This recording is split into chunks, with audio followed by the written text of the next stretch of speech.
that you're making us do this on the day we're all crying. Yep. It's really not Right? the nicest thing anyone's ever done. But could I have a piece of gum from Laura's purse? Yeah. She'll know. Yeah, she'll know what kind. I love the color. It felt very good, Placey. I really think through my outfits, guys. So your guys' relationship has had its ups and downs, but would you say it's more, it's an end game, it's a love story, or is this just kind of what's happening in the place that you guys, the situation you guys have been in at that time? What can you say? Well, it's like, I don't know that a real love story ever has an end game. I feel like, ending at the moment where, there's the marriage and the cans behind the car and that's it, is like, that's where the story starts. And so, like, I don't know, it's like I have a really hard time, like, dealing with that concept as a completion, I couldn't agree more. I think a love story really is a commitment from both people to grow and blossom together. And once that commitment is made, it begins, and the great example Mike's given is that you don't find your perfect person. You become either the perfect person that someone wants to find, or you find someone, you make a ton of mistakes and you grow together, and that is the love story.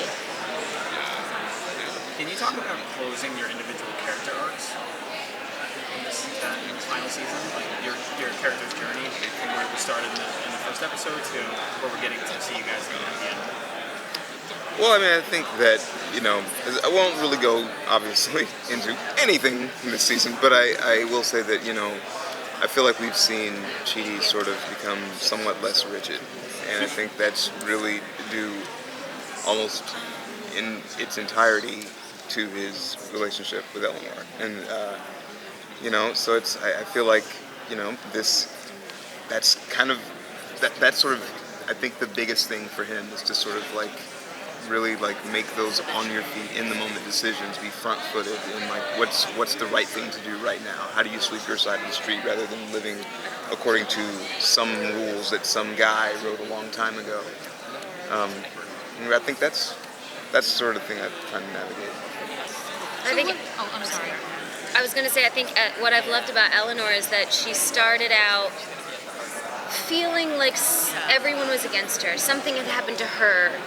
Life had been unjust, and it had, but it was as if inside her body she was like captured in this really tight net, like a dolphin in a net. And then throughout the 4 years she knew these people that made her grow and challenged her, she realized she had a pair of scissors in her pocket the whole time.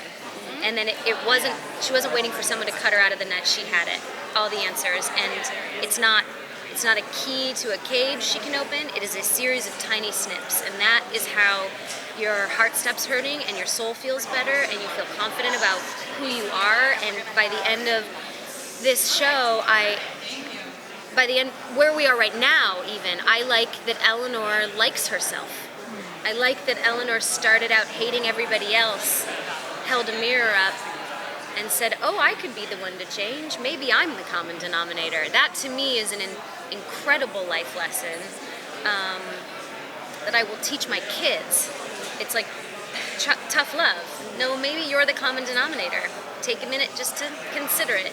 Eleanor considered it, she grew, and that's one of the most beautiful things I've been able to be a part of as a performer is showing someone shed that skin and begin to like herself again.